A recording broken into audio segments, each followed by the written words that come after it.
Donc Élise, elle habite Laon, donc elle a 15 ans, et puis il y a quelque chose qui s'est joué en elle il n'y a pas si longtemps que ça, voilà, c'est le sacrement de la confirmation que tu as reçu. Et on lui a dit, allez, viens leur en parler, viens leur dire un petit peu ce que ça a pu provoquer en toi, à la fois l'avant, et puis le moment, et puis même l'après. Voilà. Comment ce feu de l'Esprit Saint qui t'a été donné en plénitude par l'évêque, eh bien, a peut-être changé des choses en toi. Alors merci d'avoir pris du temps pour nous, et puis voilà, pendant une dizaine, un petit quart d'heure, tu vas un peu nous parler de tout ça. Voilà. Merci Élise.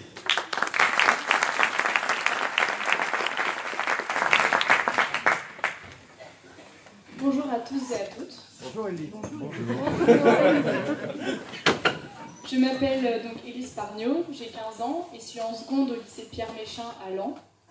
Je suis ici aujourd'hui pour vous témoigner de ma foi et de mon parcours de croyante, aussi court soit-il, mais tout de même riche en expérience. À l'âge de 6 mois, mes parents ont choisi pour moi le baptême et m'ont éduquée dans la foi chrétienne.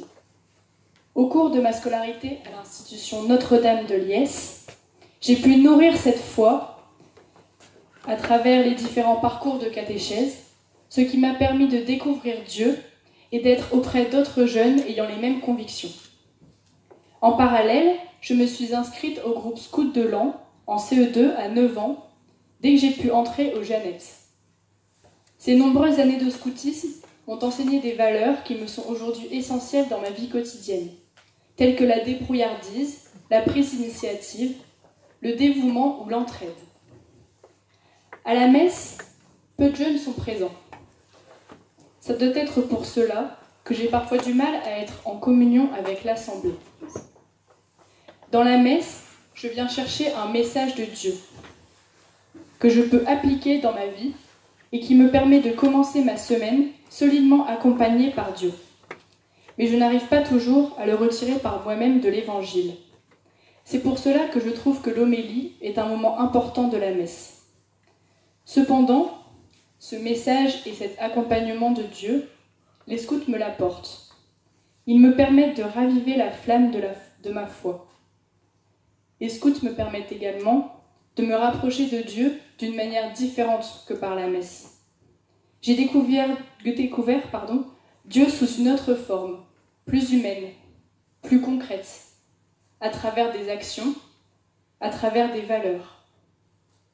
J'ai pu voir que, peu importe où je me trouvais, le Seigneur n'était jamais loin, autant autour d'un feu de camp que autour d'un hôtel Made in Scout. En 4e, l'institution Notre-Dame de Liesse m'a proposé de cheminer vers la confirmation, ce que j'ai choisi de faire. Mon groupe de confirmants fait partie de ces groupes auxquels je fais partie et qui m'apportent beaucoup. Au début, je ne vous cache pas que ça n'a pas été facile de libérer la parole de chacun. Certaines questions se sont alors posées. Pourquoi je ne me sentais pas alimentée religieusement ? Aurais-je le courage d'aller au bout de mon cheminement ? Ai-je fait le bon choix ? Suis-je suffisamment mature pour faire ma confirmation ? Je me suis même demandé pourquoi j'avais autant de doutes. Mais au fur et à mesure des rencontres, des discussions plus profondes ont été amenées, ainsi que des points de vue et des expériences religieuses dans lesquelles je me reconnaissais. Je me suis rendu compte que oui, c'était normal de douter et que ce n'était pas grave. J'ai prié, j'ai demandé l'aide du Seigneur pour m'éclaircir dans mon questionnement. À présent, avec 1 an et demi de recul, je me dis que c'est grâce à lui si j'ai persévéré dans ma confirmation. Ces doutes se sont rapidement envolés et j'ai pu être confiante et épanouie dans mon parcours. J'ai su grandir avec mes compagnons de route. Nous avons su être à l'écoute des uns et des autres, s'épauler et surtout ne pas porter de jugement négatif. Dans ce groupe et avec le Seigneur, j'ai pu être moi-même et vivre pleinement ma foi. Nous avons eu la chance d'avoir pu partir 2 jours en retraite à Vermont, chez les Clarisses. Nous vivions leur temps de prière avec elles et le reste du temps avec les catéchèses.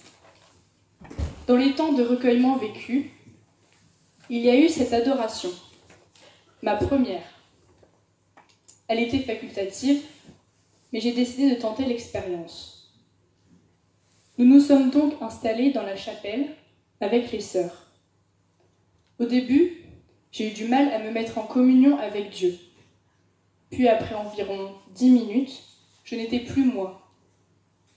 Mon corps se trouvait à genoux sur le sol de la chapelle, mais mon âme, elle, était en dialogue silencieux avec le Seigneur. Cela peut vous paraître étrange, un dialogue silencieux. Et c'était pourtant bien cela.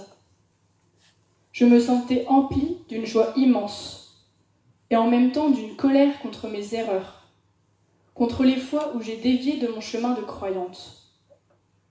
Je demandais le pardon au Seigneur pour ses impairs, et je lui disais que je voulais, à présent, me rapprocher chaque jour un peu plus de l'idéal chrétien. Une fois sortie, je me sentais sereine, comme habitée par une paix intérieure, prête à accomplir la mission de Dieu, prête à faire le bien autour de moi. J'étais chamboulée, mais pourtant pleinement consciente et remplie d'une énergie positive à partager. Je pense que dans chacun de nous se trouve une force, peut-être invisible ou abstraite pour certains, mais qui est donnée par Dieu. Et mon chemin vers la confirmation, les moments d'échange, les expériences vécues et ma confirmation en elle-même ont imprégné mes pensées, mes actions et mes paroles de cette force et m'ont fait découvrir plus intimement le Seigneur. Je remercie Dieu d'avoir mis sur mon chemin un grand nombre de personnes qui m'ont apporté beaucoup, m'ont sollicité ou m'ont aidé à grandir dans ma foi. Cela m'a permis de me sentir membre d'un groupe, membre d'une communauté et surtout membre de l'Église.